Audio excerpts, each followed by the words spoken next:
প্রিয় উপস্থিতি, খুবই মনোযোগ দিবেন। যেই কথা বলছিলাম শরফুল মাকি নাম আমার দিকে দেখেন, রাস্তা কিছু পাগল আছে না? কালকে ঢাকা ভার্সিটিতে দেখলাম, আহারে এক মানসিক ভারসাম্যহীন পাগল, তার ছাত্ররা ফিটে ফিটে মেরে ফেলছে, মারার আগে তার ভাতও খাওয়াইছে। মনুষ্যত্ব কতটা নিকৃষ্ট হয়েছে আপনি চিন্তা করেন। একটা কুত্তারে কিন্তু কামড়ায় মেরে ফেলে দেয় না, দেখছেন আজ পর্যন্ত? এক কুত্তা কিন্তু তার জাতি কুত্তারে মারে না, মেরে ফেলে দেয় না, মারামারি করে, কিন্তু একবারে মেরে ফেলে দেয় না। আপনি যদি দেখেন মুরগি মারামারি করে, এক মুরগা আর এক মুরগারে জীবনে মেরে ফেলে দেয় না। গরু মারামারি করে, কিন্তু এক গরু আর এক গরুরে জীবনে মেরে ফেলে দেয় না। একমাত্র মানব জাতি যারা মারামারি করে, কাটাকাটি করে, আর একজন আর একজনকে একবারে জানে মেরে ফেলে দেয়। এই যে ছেলেগুলি, মানুষগুলি মাঝে মধ্যে মানুষদেরকে পিটায় মারে, আগে পরে যাই হোক, কোন হত্যা আমরা সমর্থন করি না। কোন মানুষ মরে যাক এটা আমরা চাই না। হিন্দুর বেটা মরলেও আমরা চাই না। কোন হিন্দু হোক বৌদ্ধ হোক, মাঝে মধ্যে ভারতে দেখি, বিভিন্ন জায়গা দেখি মুসলমান পিঠে মারা হচ্ছে। না অন্যায়। কোন মৃত্যুকে আমরা পছন্দ করি না। নিরপরাধ একজন মানুষকে আমরা মেরে ফেলে দিব। সে পাগল হোক, তাকে মারা যাবে না। চোর হলেও তাকে মারা যাবে না। চুরি করতে আসছে, পিটাইতে মেরে ফেলে দেওয়া হলো। আহা, কত বড় অন্যায়! আপনি তাকে মেরে ফেলে দিতে পারেন না। একজন চুরি করতে আসছে, সেই দিন ময়মনসিংহে দেখলাম, বাবা না ময়মনসিংহ না, আমাদের ফরিদপুরের নগরকান্দায় এক বৃদ্ধ লোক, 70 বছরের বুড়া। আহারে, এই বুড়া লোকটাকে পিটায় তারা মেরে ফেলে দিয়েছে। মারার আগে তারা পানিও খাওয়াইছে। মনুষ্যত্ব মানুষের এত নিচে হয়েছে যে কুত্তার চাইতে নিকৃষ্ট হয়ে গেছে। প্রিয় উপস্থিতি, আগের আন্দোলনে আমাদের ছাত্রগুলি নির্মমভাবে মরে গেল। এগুলি অন্যায়। কোন মায়ের কোল খালি হোক আমরা চাই না। সেই দিন জশ্নে জুলুস ঈদে মিলাদুন্নবীতে কুলিয়ারচরে আমাদের এক ভাইকে পিটিয়ে মেরে ফেলে দেওয়া হলো। মিলাদুন্নবীর মিছিলে তাকে পিটিয়ে মারা হলো, হত্যা করা হলো। দেখেন, তারা শান্তিপ্রিয় মানুষ, তাদেরকে হত্যা করা হলো। নগরকান্দা এক বৃদ্ধকে মারা হয়েছে। মায়ের ভিডিও দেখলে আপনি সহ্য করতে পারবেন না। এই বুড়া লোকটা মানসিক ভারসাম্যহীন, চোরের অপরাধ দিয়ে তাকে মেরে ফেলে দেয়া হলো। আচ্ছা, আমার কথা হলো, একটা কথা মনে রাখবেন, একজন বুড়া যদিও চুরি করতে আসছে, তিনি চুরি করতে কেন আসলো বলেন? একজন বৃদ্ধ লোক চুরি করতে কখন আসে? পেটের দায়ে। পেটের দায়ে তো তাকে মারাই যাবে না, বরং তার ভরণ পোষণ দিয়ে তারে বাড়ি পাঠানোর দরকার। কথা বলেন ঠিক কিনা? আহা, আমরা মানুষ কবে হব? মানুষত্ব এতটা নিচু হয়ে গেছে, এটা বলার কোনো ভাষা নাই। আল্লাহ বলেন, মান কাতালা নাফসান বিগাইরি নাফসিন আও ফাসাদিন ফিল আরদি ফাকান্নামা কাতালান নাসা জামিআ। একবার জোরে বলা যাবে আল্লাহু আকবার। আল্লাহর কোরআন বলল, নিরপরাধ মানুষ কোনো অন্যায় করে নাই, তুমি যদি তাকে হত্যা করো, সে কোনো ফাসাদ সৃষ্টি করে নাই, অথবা কাউকে সে হত্যা করে নাই। যদি ফাসাদ সৃষ্টি করুক বা হত্যা করুক, সেটার দায়িত্ব রাষ্ট্রের উপরে যাবে। তুমি যদি তাকে হত্যা করো, আল্লাহ রাব্বুল আলামিন বলতেছেন, তাম দুনিয়ার মানুষ তুমি যদি মেরে ফেলো, তাম দুনিয়ার মানুষ যদি তুমি মেরে ফেলো, যে পরিমাণ অপরাধ হবে, একজন নিরপরাধ মানুষ মেরে ফেললে সেই পরিমাণ অপরাধ আল্লাহ তোমার আমলনামায় দিয়ে দিবে। তাম পৃথিবীর মানুষ মেরে ফেললে যেই গুনাহ, একজন নিরপরাধ মানুষকে মেরে ফেললে সেই গুনাহ। জশ্নে জুলুসের মিলাদুন্নবীর মিছিলে গেছে, লোকটাকে মেরে ফেলে দিয়েছে, হত্যা করেছে। চিন্তা করেন, একটা লোক কারো জমি দখল করতে যায় নাই, কারো বাড়ি দখল করতে যায় নাই, লোকটাকে নির্মমভাবে হত্যা করা হলো। একটা পাগল বৃদ্ধ মানুষ কারো জমি দখলে যায় নাই, হয়তো চুরির অপরাধে তাকে হত্যা করা হলো, কিন্তু সে আসলে চুরি করে নাই, সে ভারসাম্যহীন একজন পাগল লোক ছিল। কারো বাড়ির দরজায় হয়তো উঠানে গেছে চোর সন্দেহে, তাকে পিটিয়ে পিটিয়ে মারা হলো। একজন যুবক, সে ভারসাম্যহীন চোর সন্দেহে তাকে পিটিয়ে পিটিয়ে হত্যা করা হলো। আমরা মানুষ কবে হব জানি না, মানুষ হতে হবে। আমি নবী না মানিলাম, কি যে ভুল করিলাম। আমি নবী না মানিলাম, কি যে ভুল করিলাম। ভস্মে ঢালিলাম ঘি, মানুষ হইয়া ভবেতে আসিয়া মানুষের করিলাম কি। মানুষ হইয়া ভবেতে আসিয়া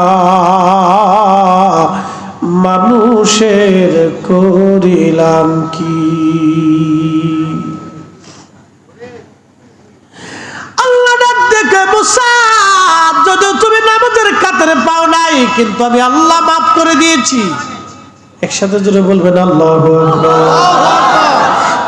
আল্লাহর নবী মুসা আলাইহিস সালাম ডাক দেখে, রাব্বি কোন কারণে মাফ করলা, আমি কি জানতে পারি? আল্লাহ বলেন, হ্যাঁ জানবি। বলে, আল্লাহ এই পাপিষ্ঠ লোকটারে তুমি কেন মাফ করলা, কারণ কি? আমরা কেউ জানি না আজকের মাহফিলে আল্লাহ কারে মাফ করে দিবে, আমরা কেউ বলতে পারবো না। এই জন্য কোনো বিষয়কে ছোট করে দেখবেন না, আমলকে ছোট করে দেখবেন না। আল্লাহর নবী বললেন, সহিহ বুখারীতে হাদিস আসছে, নবীজি বলেন, উম্মত তোমরা জাহান্নাম থেকে বাঁচো, জাহান্নাম থেকে বাঁচো। যদি তোমার ভাইকে একটা খেজুর খাওয়াইয়া হলেও তুমি জাহান্নাম থেকে বাঁচার চেষ্টা করো। যদি সম্ভব না হয়, তোমার ভাইয়ের সঙ্গে মুস্কি হাসি দিয়ে হলো তুমি জাহান্নাম থেকে বাঁচার চেষ্টা করো। তোমার ভাইয়ের সঙ্গে মুস্কি হাসি দিয়ে হলো জাহান্নাম থেকে বাঁচার চেষ্টা করো। তোমার ভাইকে একটা খেজুর দানা খাওয়ায় হলো জাহান্নাম থেকে বাঁচার চেষ্টা করো। বন্ধু আমার, খুব মনোযোগ দিয়ে কথাগুলি শুনবেন। হযরত মুসা নবী জিজ্ঞেস করলেন, রাব্বি কোন কারণে আপনি মাফ করলেন? আল্লাহ পাক ডাক দিয়ে বলতেছে, মুসা রে, এই লোকটা 200 বছরের জীবনে নামাজের কাতারে যায় নাই, আমি রব তার আমল সব জানি, কিন্তু রাতের আধারে আমারে বান্দা কখনো ঘুমাইতো না। শুধু তাই নয়, আমার বান্দা জেগে জেগে তাওরাত কিতাব পড়তে থাকতো।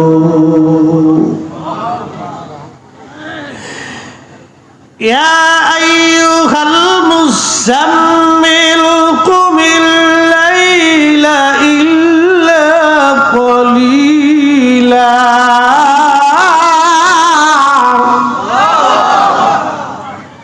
আল্লাহ পাক ডাক দিলেন, হে কম্বলওয়ালা নবী, উঠুন, আর ঘুমাবেন না, আপনি জাগেন।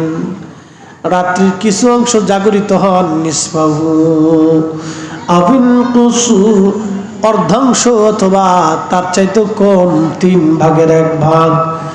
তাহাজ্জুদ আল্লাহর নবী কাজা করতেন না। আল্লাহ বললেন, মিনাল লাইলি ফাতাহাজ্জাদ বিহি নাফিলাতাল লাক। নবী গো, আপনার জন্য তাহাজ্জুদ নামাজকে আমি নফল করে দিয়েছি, অতিরিক্ত করে দিয়েছি। হুজুর, আপনি তাহাজ্জুদ পড়বেন, তাহাজ্জুদের সময় উঠবেন, তাহাজ্জুদ আদায় করবেন। তাহাজ্জুদ যদি আপনি পড়েন নবীজি, আপনাকে আমি আল্লাহ একটা পুরস্কার দিব। আসা আইয়াবআসাকা রাব্বুকা মাকামান মাহমুদা।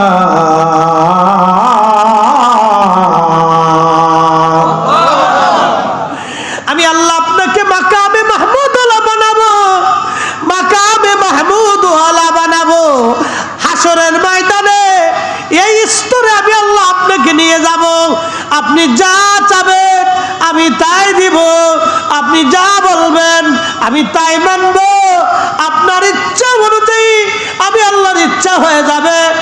আপনি বলবেন আমি আল্লাহ খুশি হয়ে যাব, আপনি চাবেন আমি আল্লাহ দিয়ে দিব, মাকামে মাহমুদে অধিষ্ঠিত করব, আপনাকে খুশি করব, খুশি করব। একবার জোরে বলা যাবে আল্লাহু আকবার।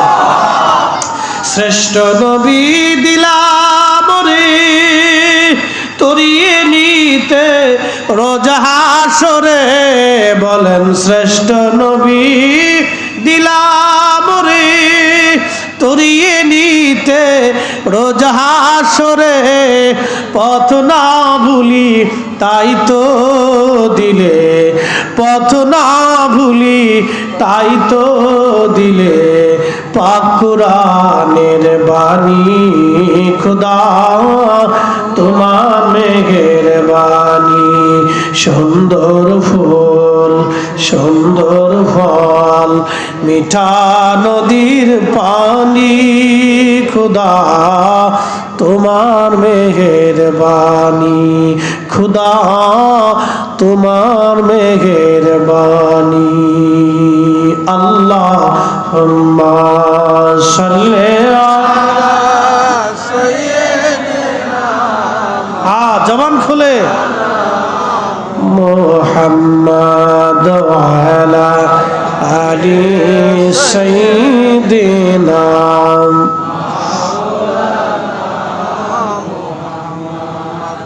প্রিয়টা মুদ্দার মুসলমান, খুবই মনোযোগ দিয়ে শুনিয়া যান। আল্লাহ পাক বললেন হাবিব আপনি তাহাজ্জুদ পড়বেন, শেষ রাত্রিবেলা উঠবেন। এজন্য কোনো নবী কোনো ওলিরা শেষ রাত্রে আল্লাহর ইবাদত ছাড়া থাকতেন না। তারা তাহাজ্জুদের সময় উঠতেন, আল্লাহকে খুশি করতেন, আল্লাহকে ডাকতেন। আল্লাহ ডাক দিয়ে বলতেছে মুসা আমারে বান্দা গভীর রাত্রিবেলা উঠিয়ে তাওরাত পড়তো। তাওরাত পড়ার সময় তাওরাত শরীফের মধ্যে যেখানে আমার আখিরি নবী রাহমাতুল লিল আলামিনের নাম মোবারক মুহাম্মাদুর রাসূলুল্লাহ, মুহাম্মাদুর রাসূলুল্লাহ যেখানে পাইছে ওই জায়গায় সুমা লাগাইতো, সুমা লাগাইয়া চোখে লাগাইতো। একসাথে বলবেন সুবহানাল্লাহ, না না আরো জোরে বলেন। ধরেন তাওরাতের মধ্যে লেখা মুহাম্মাদুর রাসূলুল্লাহ সাল্লাল্লাহু আলাইহি সাল্লাম, এইখানে সুমা লাগাইতো, চোখের মধ্যে লাগাইতো, কপালে লাগাইতো। একবার জোরে বলবেন কি মারহাবা। আরে মুসা আমার আখিরি নবীর পবিত্র নামের ইজ্জত করার জন্যে, তাজিম করার জন্যে আমি রব আমার বান্দার 200 বছরের জীবনের গুনাহ আমি আল্লাহ আমার বান্দারে মাফ করে দিছি। আমার রাসূলের ইজ্জতের কারণে আল্লাহ তারে মাফ করে দিল। একটু চিন্তা করেন, 200 বছরের গুনাহ আল্লাহ তার মাফ হয়ে গেলে শুধু একটা আমলের জন্য আল্লাহ তাকে মাফ করে দিলেন। 200 বছরের গুনাহ রাত্রিবেলা ইবাদতটা করার জন্য আল্লাহ তাকে ক্ষমা করে দিলেন। হযরত মুসাকে আল্লাহ বলেন মুসা তাড়াতাড়ি যাও। আল্লাহু আকবার। হিলিয়াতুল আউলিয়ার মধ্যে আমার ঘরে কিতাবখানা আছে, আল্লামা মুসান্নিফ আল্লাহ তিনি লিখতেছেন হযরত মুসাকে আল্লাহ বলেন মুসা তাড়াতাড়ি যাও, তারে ময়লা থেকে উঠাইয়া সুন্দর করে গোসল করাইয়া পাক সাফ করাইয়া মুসারে তারে সুন্দর গোরস্থানের মধ্যে দাফন করাও। আমার বান্দারে ময়লার মধ্যে রাখবা না, আমি আল্লাহ তার 200 বছরের গুনাহ মাফ করে দিয়েছি। হাজিরিন, আমার রাসূলের সাথে সম্পর্ক হওয়ার জন্য মুসা আলাইহিস সালামের উম্মতের 200 বছরের গুনাহ যদি মাফ হয়, নবীর নামে চুমা লাগানোর জন্য, ইজ্জত করার জন্য মুসা আলাইহিস সালামের উম্মতের 200 বছরের গুনাহ যদি মাফ হয়, আজকের পবিত্র মিলাদুন নবীর মাহফিলে আমার নবীজির সাথে সম্পর্ক হওয়ার কারণে আমাদের জীবনের গুনাহ মাফ হতে পারে কি পারে না?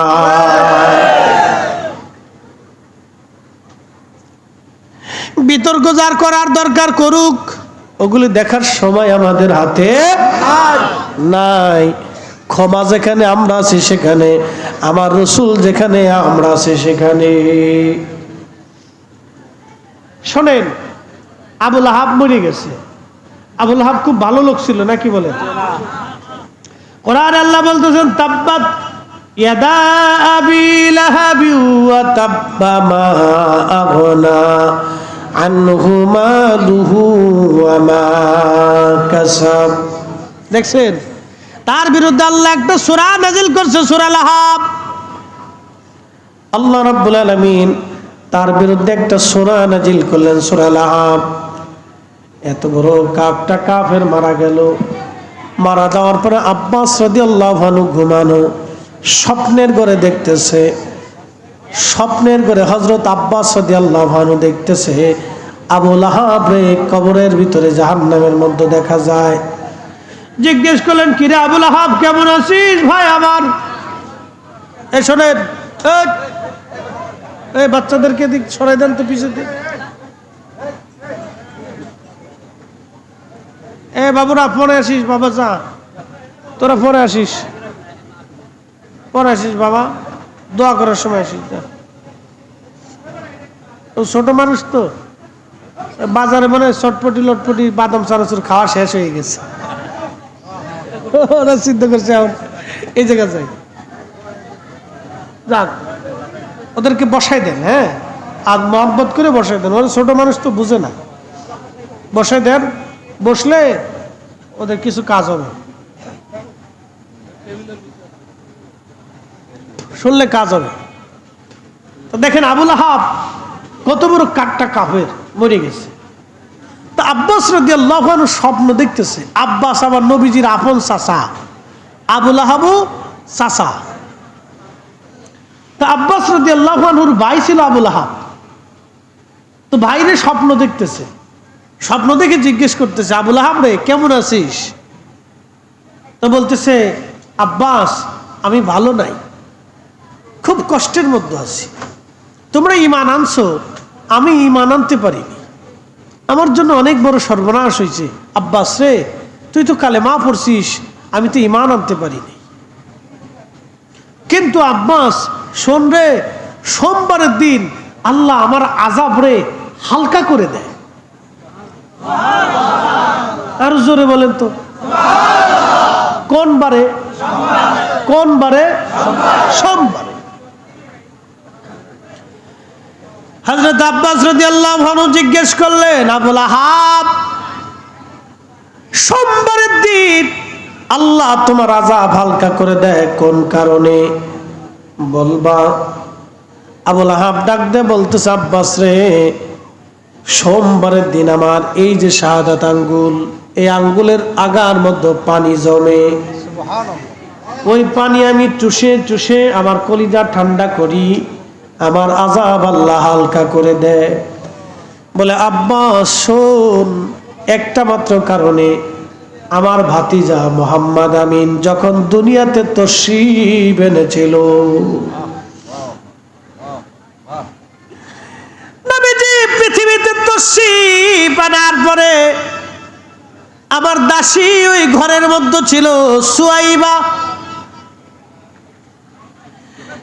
আবুল আহাবের ঘর থেকে প্রিয় নবীজির বেলাদতের ঘর জাবাল আবু কুবাইস পাহাড়ের পাদদেশে, ওখান থেকে দৌড়াইয়া আবুল আহাবের ঘরে এসে বলতেছে, মনিব, মনিব রে আপনার ভাতিজা হয়েছে, আপনার ভাতিজা হয়েছে। ছেলে মেয়ে হইলে আপনারা খুশি হন না? বিশেষ করে ছেলে হইলে অনেকে বেশি খুশি হয়, পোলা হইলে বেশি খুশি। আগের যুগে পোলা হইলে মনে করতে একটা লাঠি হইছে, কি কথা কন দেখে, আগের যুগে পোলা হইলে মানুষ মনে করতে একটা লাঠি হইছে, বিরাট খুশি, পোলা হইলে খুশি হইতো। কিন্তু না, পোলা মেয়ে যাই হোক আপনাকে খুশি হইতে হবে, সমান খুশি হইতে হবে। কি সমান খুশি হইতে হবে? সমান খুশি, একটা বেশি হবে না একটা কমে তা কিন্তু না, সমান খুশি হইতে হবে। আবুল আহাব বলতেছে, দাসী সুয়াইবা দৌড়ে এসে আমারে বলতেছে, মনিব আপনার ভাতিজা হয়েছে, আপনার ভাই আব্দুল্লাহর ঘরে ছেলে হয়েছে। আমার দাসী দৌড়ে এসে আমাকে খুশির সংবাদ দিল। আমি বসা ছিলাম, বসে থেকে উঠে দাঁড়াইলাম, দাঁড়াইয়া এই শাহাদাত আঙ্গুল, যে আঙ্গুলে সোমবারের দিন পানি জমে, এই আঙ্গুল দিয়ে দাসীর ইশারা করে বললাম, দাসী সোয়াইবা, তুই আমার ভাতিজার জন্মের সুসংবাদ দিলি, যা যা, তোরে আজাদ করে দিলাম, মুক্ত করে দিলাম, তোরে স্বাধীন করে দিলাম, তুমি মুক্ত বাতাসে ঘুরে বেড়াও। যে শাহাদাত আঙ্গুল দিয়ে দাসীর আজাদ করে দিয়েছিলাম আমি, আমার রসুল, আমার ভাতিজা আখির নবীর বেলাতে খুশি হইয়া, শুধু খুশি হওয়ার কারণে আমি এই আঙ্গুল দিয়ে ইশারা করে আমার দাসী আজাদ করে দেওয়ার কারণে আমার মালিক, আমার মৌলা, আমার আল্লাহ প্রত্যেক সোমবারের দিন আসার সাথে সাথে আমার হাতের আঙ্গুলে পানি জমাইয়া আমি আবু লাহাবের আযাব আল্লাহ হালকা বানায় দেয়। একবার জোরে বলবেন কি আল্লাহু আকবার? না না, আরো জোরে বলেন আল্লাহু আকবার।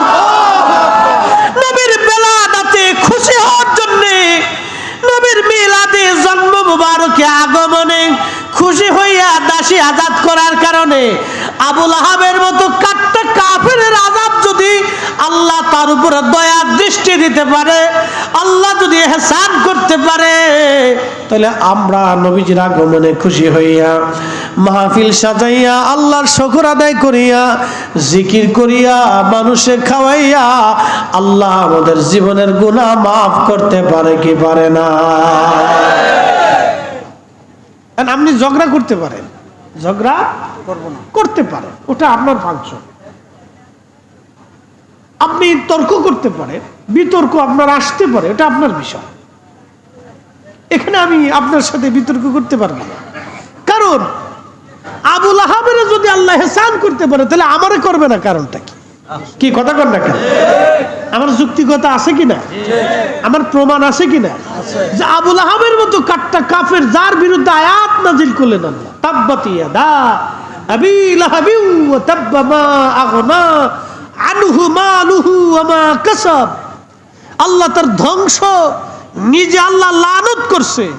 সেই আল্লাহর লানত প্রাপ্ত বান্দার প্রতি যদি আল্লাহর হাবিবের আগমনে সন্তুষ্ট হয়ে দাসী আজাদের জন্য যদি আল্লাহ তার উপরে ইহসান করে, তাহলে আল্লাহ আমাদেরকেও ইহসান করবে। কথা বলেন ঠিক কিনা? আল্লাহ আমাদেরকেও ইহসান করবে, এটা আল্লাহর রুলস। কি আল্লাহ কি এই আল্লাহর ভিতরে কি পার্সিয়ালিটি আছে নাকি? হ্যাঁ, আল্লাহ হেরে মাফ করবার হেরে করতো না, এরকম কোন সিস্টেম আছে? আল্লাহ বলছেন ইন্নাকা লা তুখলিফুল মিআদ, আমি আল্লাহর ওয়াদার কোনো খেলাফ নাই, আমি আল্লাহর ওয়াদার কোনো খেলাফ নাই। আবু লাহাব আল্লাহ মাফ করে দিয়েছি, আবু লাহাব আল্লাহ ইহসান করেছে, দয়া করেছে, ক্ষমা না ইহসান করছে। কি করছে? ইহসান করছে, দয়া করছে। কি? সোমবারের দিন আসলে তার হাতের আঙ্গুলের ভিতরে পানি জমে, পানি জমে এই পানি চুষে চুষে সে তার কলিজা কলিজা ঠান্ডা করে। সৌদি আরবে কেউ থাকছেন, চাকরি বাকরি করছেন, এখানে কেউ আসেন? আচ্ছা, যদি না থাকেন, হজে ওমরাতে যদি কোনোদিন মক্কা মদিনাতে যান তো দেখবেন প্রচণ্ড গরম। এবছরে আপনার আশিকি হুজুর হজে গেছিলেন, আমিও ছিলাম হজে, তো একসাথেই দুইজন মক্কাতে হেরেমে দেখা সাক্ষাৎ হয়েছে, মাঝে মধ্যে কথাবার্তা হয়েছে। তো যা হোক, এই বছরে প্রচণ্ড গরম। আল্লাহু আকবার, যে কি প্রচণ্ড গরম! এই গরমের তো কোনো সীমানা নাই। হাজিদের যে কি পরিমাণ কষ্ট হয়েছে। আমার পাশেই আরাফার মাঠে এক মিশরি হাজি ছটফট করে মরে গেল গরমে। আমার সামনেই একবার আমাদের তাঁবুর সাথে আরেকজন মারা গেল, আর একজন কোনো রকম দম চলতেছে। এই ডাক্তার এসে স্যালাইন দিছে, ওখানে তো হসপিটাল খুব দুর্ভেদ্য, কোনো রকম এসে স্যালাইন দিয়ে রাখছে হাজি। আহা, কি কষ্ট! প্রচন্ড গরমে হাজি ছটফট করতে করতে মরে গেল। এরকম বহু হাজি মরে গেছে, কেউ রাস্তায় পড়ে রয়েছে। কঠিন প্রচন্ড গরমে শুধু পানির পর পানি, ঠান্ডা পানি খাইতে খাইতে খাইতে খাইতে জান শেষ হয়ে গেছে। পানির পর পানি, এই মনে করেন 2-4-10 লিটার পানি খেয়ে ফেলছি। পরে পেশাব করতে এসে দিকে হলুদ, মানে ঘামে সব বেরিয়ে কাপড়ের সাথে মিশে দিয়ে আবার গরমে শুকাই গেছে, এরকম অবস্থা হয়েছে। তো শুধু পানি, পানির তৃষ্ণা, পানির তৃষ্ণা। দুনিয়াতে যদি এরকম পানির তৃষ্ণা হয়, তাহলে কবরের আযাবের তৃষ্ণাটা কেমন হবে? সেই তৃষ্ণা আল্লাহ আমার রসুলের বেলাদাতে খুশি হওয়ার জন্য আল্লাহ আবু লাহাবের মতো কাটটা কাফেরকে আল্লাহ ইহসান করছে। আঙ্গুল পানি জমাইয়া আল্লাহ তার কলিজা ঠান্ডা করে। সোমবারের দিনে, সপ্তাহে একদিনে আল্লাহ তার কলিজা ঠান্ডা করে দেয়, শুধু আল্লাহ রসুলের আগমনের মহাব্বতের কারণে। যদি এটা হতে পারে, তাহলে আমাদেরও আল্লাহ ইহসান করিয়া আমাদেরও গুনাহ আল্লাহ মাফ করবে। কথা বলেন ঠিক কিনা? আমরা আশা করতেই পারি আল্লাহ আমাদেরকে ইহসান করবে, কারণ আল্লাহ বৈষম্য নাই। আল্লাহর কাছে কোনো বৈষম্য নাই যে এরে মাফ করছি আর এরে করতাম না, এরে করছি এরে করতাম না। আল্লাহর কাছে এটা নাই। আল্লাহর কাছে সূত্র মতো আসলে মাফ হয়ে যাবে, সূত্র অনুযায়ী আসলে মাফ হয়ে যাবে। আল্লাহর সূত্র অনুযায়ী যদি কেউ এসে পড়ে, তো আল্লাহ তারে ক্ষমা করে দেবে। আল্লাহর ওয়াদা, আল্লাহর ওয়াদা কখনো খেলাফ হয় না। মুহতারাম উপস্থিতি, আল্লাহ আমাদেরকে এই সমস্ত ভালো কাজ করার তৌফিক নসিব করুন, বলেন আমিন। বেশি বেশি যেন এই সমস্ত ভালো কাজ করতে পারি। কথা বলেন ঠিক কিনা? তো আল্লাহ আমাদের হায়াত মৌতের মাঝখানে কি দিছে? একটু ছোট্ট জীবন দিছে। এই জীবনে কি করতে হবে? সুন্দর সুন্দর আমল করতে হবে, ভালো ভালো আমল আমাদেরকে করতে হবে। এগুলো যদি আমরা করতে পারি, তাহলে আমরা জীবনে সাকসেস হব, কামিয়াব হব। প্রিয় মুসলমান আমার, তো যে কথাগুলি বলছিলাম যে আল্লাহ কোন সময় কাকে মাফ করে দিবে আমাদের কারোই তো জানা নাই, ক্ষমা করে দিবে কারো জানা নাই। মুসা আলাইহিস সালামের উম্মতের গুনাহ মাফ হয়ে গেল 200 বছরের। আমার রসুলকে কেন্দ্র করে, নবীর তাজিমের জন্য আবু লাহাবের আযাব আল্লাহ হালকা করে দিলেন আমার নবীকে কেন্দ্র করে।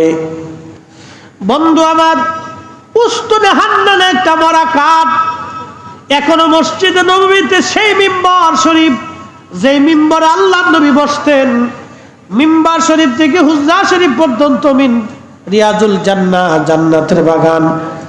আল্লাহর নবীর মিম্বার শরীফ থেকে রওজা শরীফ পর্যন্ত জান্নাতের বাগান।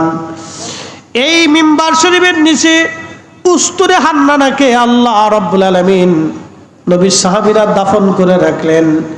নবীজি বললেন, কিয়ামতের মাঠে আমি উস্তুরে হান্নানাকে নিয়ে মেহেশরের মাঠে আমি তাকে নিয়ে জান্নাতে চলে যাব। একটা মরা কাঠ জান্নাতে চলে গেল নবীকে কেন্দ্র করে। একসাথে বলা যাবে আল্লাহু আকবার। আরে একটা উট, উটের নাম কাসওয়া, জান্নাতে চলে গেল নবীকে কেন্দ্র করে, রসুলকে কেন্দ্র করে জান্নাতে চলে গেল। আর একটা সেই বস্তুর নাম উস্তুনে হান্নানা, কাসওয়া উট, আর একটা নাম উহুদ পাহাড়, জান্নাতে চলে গেল আমার রসুলকে মহব্বত করার কারণে। আমার রসুলকে কেন্দ্র করে আল্লাহু আকবার, জোরে বলেন আল্লাহু আকবার। না না হয় না, আরো জোরে বলেন আল্লাহু আকবার। উহুদ পাহাড় জান্নাতে চলে গেল নবীকে কেন্দ্র করে। যদি কোনোদিন উহুদে যান, একটা ঠিকানা বলে দিয়ে যাই, উহুদ পাহাড়ের এক কোনায় একটু ফাঁকা জায়গা দেখবেন, দুইটা পাথরের মাঝখানে ফাঁকা ফাঁকা। এই জায়গাটা আল্লাহর নবী বিশ্রাম করেছিলেন উহুদের ময়দানে আহত হয়ে যাওয়ার পরে। কাফেররা রাসূলকে আঘাত করলেন, দম তো মুবারক শহীদ হয়ে গেল, মাথা মুবারক থেকে রক্ত পড়তেছিল, রক্ত মুবারক পড়তেছিল। আহারে, রসুলের একজন সাহাবীর নাম হযরত মালিক ইবনে সানানা, তিনি দৌড়ায় গেলেন। মালিক ইবনে সানানা দৌড়ায় যাইয়া আল্লাহর নবীর ওই কাটা জায়গায় মাথা মোবারকে জিব্বা লাগাইয়া চেটে চেটে চেটে চেটে পরিষ্কার করে রক্ত খেয়ে ফেলতেছিলেন তিনি। পাশ থেকে এক সাহাবী ডাক দিয়ে বলতেছে, মালিক ইবনে সানানা, তুমি কি জানো না রক্ত পান করা হারাম?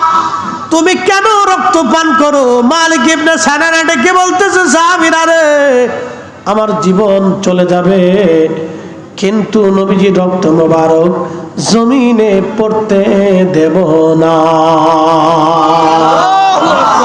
ত্রিভুবনের প্রিয় মুহাম্মদ বলেন, ত্রিভুবনের প্রিয় মুহাম্মদ এলোর দুনিয়ায়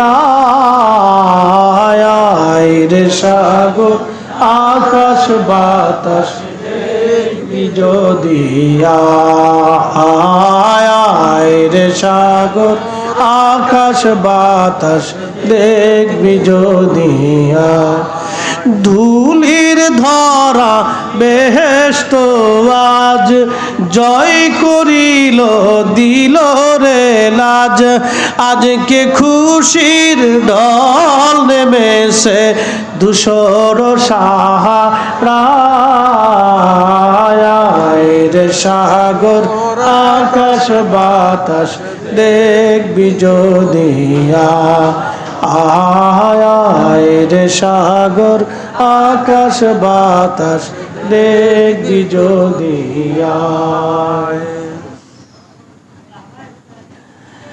আল্লাহর নবী ডাক দিয়ে বলতেছে, সাহাবীরা যদি জান্নাতি মানুষ তোমরা দেখতে চাও আমার মালিকের চেহারার দিকে তাকাও, কারণ আমার রক্ত মালিক ইবনে সানানা পান করেছে, তার শরীরের সাথে রক্ত মিশে গেছে। আমি নবীর রক্ত যার শরীরের সাথে মিশে যায় সে জাহান্নামে যাবে না, জাহান্নামের আগুন তারে পোড়াবে না। চিৎকার মেরে জোরে বলবেন কি আল্লাহু আকবার। বলেন রক্ত পান করা হালাল না হারাম? কিন্তু আমার রাসূলের রক্ত হওয়ার কারণে, নবীর সাথে সম্পর্ক হওয়ার কারণে মালিক ইবনে সানানার ইজ্জত বাড়ছে না কমছে? নবীর সাথে নিসবত হওয়ার কারণে বাড়ছে না কমছে? মসজিদ কার ঘর? মসজিদে যে পাথর আপনার বাড়িতে সেই পাথর, মসজিদে যেই বালি আপনার বালি একই রকম বালি, মসজিদে যেই সিমেন্ট আপনার বাড়িতে সেই একই কোম্পানির সিমেন্ট, মসজিদে যে টাইলস আপনার বাড়িতে একই কোম্পানির টাইলস। কিন্তু মসজিদে যাওয়ার কারণে আপনি জুতা পাই দিলেন না, কিন্তু আপনার ঘরে থাকার কারণে জুতা পরলেন। মসজিদে গেল জুতা পরলেন না, কারণ কি? মসজিদের সম্পর্ক কার সাথে? আল্লাহর সাথে। আল্লাহর সাথে হওয়ার কারণে মসজিদের দাম বাড়লো না কমলো? আজকের মাহফিল আমার নবীর সাথে, নবীর সাথে সম্পর্ক হওয়ার কারণে এই মিলাদুন নবীর মাহফিলের দাম বাড়লো না কমলো? আমাদের দাম বাড়লো না কমলো? তাহলে মাহফিল হবে না বন্ধ হবে? চলবে কি চলবে না? একসাথে জোরে বলেন তো আল্লাহু আকবার। এই মাহফিলে বরকত আছে, খুব মনোযোগ দেন। মালিক ইবনে সানানা তেনার ইজ্জত বাড়ছে না কমছে? কিন্তু রক্তপান করে ফেলছে। শরীয়তে রক্তপান করা হারাম, কিন্তু আল্লাহর নবীর সাথে সম্পর্ক হওয়ার কারণে মালিক ইবনে সানানার ইজ্জত এত পরিমাণে বাড়ছে। নবীজি উহুদে ডাক দিয়ে বলে, সাহাবীরা তোমরা যদি জান্নাতি মানুষ দেখতে চাও এই উহুদে আইসা আমার মালিক ইবনে সানানার চেহারার দিকে তাকাও, সে আল্লাহর জান্নাতি। বন্ধু আমার উহুদে যাবেন, উহুদে যাওয়ার পরে যেইখানে আল্লাহর নবী বিশ্রাম করেছিলেন, দেখেন আমি বাস্তব থেকে বলতেছি, এবার এতক্ষণ তো দলিলে বলছি, এখন বাস্তবে বলতেছি। উহুদের যে ফাঁকা জায়গা, আমার দিকে তাকান, উহুদের পাহাড়ের পাদদেশে পাশে যে ফাঁকা জায়গা, সেইখানে আল্লাহর নবীকে নিয়ে ফেরেশতারা নিয়ে গেলেন, সাহাবীরা নিয়ে গেলেন, বিশ্রাম করতে লাগলেন। নবীজির দন্ত মোবারক শহীদ হয়েছিল আসরের সময়। কোন সময়? জোহর আর আসর। ওইখানে একটা মসজিদ আছে উহুদের পাশে, এখনো মসজিদটা আছে। ওই জায়গাটা আল্লাহর নবী জোহর এবং আসর নামাজ পড়ছিলেন, যুদ্ধ চলতেছে, ওই জায়গায় নামাজ পড়তেছিলেন। হঠাৎ করে কাফেররা এসে আল্লাহর নবীকে আক্রমণ করলেন আসরের পরে। ওই সময় নবীজি আহত হলেন। ঠিক ওই সময় আহত হওয়ার পরে নবীজিকে সাহাবে کرام ফেরেশতারা নিয়ে উহুদের ওই ফাঁকা জায়গা নিয়ে গেলেন। যেই ফাঁকা জায়গা নিয়ে গেলেন, তখন সারা উহুদে মদিনাতে জানাজানি হইল যে আল্লাহর নবী নাই। অনেক সাহাবী জানতেন না যে আল্লাহর নবীকে সাহাবীরা এবং ফেরেশতারা ধরে নিয়ে জিবরাইল আলাইহিস সালাম ওই পাহাড়ের এই পাদদেশে, এই পাহাড়ের এক কোণাতে ফাঁকা জায়গা নিয়ে গেছে। এটা অনেক সাহাবীরা জানতেন না। তো সারা মদিনায় সংবাদ ছড়িয়ে গেল রাসূল নাই, নবীজি শহীদ হয়ে গেছেন। ওই সংবাদে হযরত গাসলুল মালায়েকা হানজালা সকালবেলা এসে তিনি উহুদে শহীদ হয়েছিলেন। আহা বন্ধুগণ আমার নবী নাই কথা শুনলেন, নবীজিকে নিয়ে যাওয়া হলো ওই ফাঁকা জায়গায়। ওইখানে নিয়ে যাওয়ার পরে আল্লাহু আকবার, ওইখানে নবীজিকে বিশ্রাম করলেন। কিন্তু শুনেন, আজকে একটা বাস্তব কথা বলে দিয়ে যাই। এই বছরে মদিনা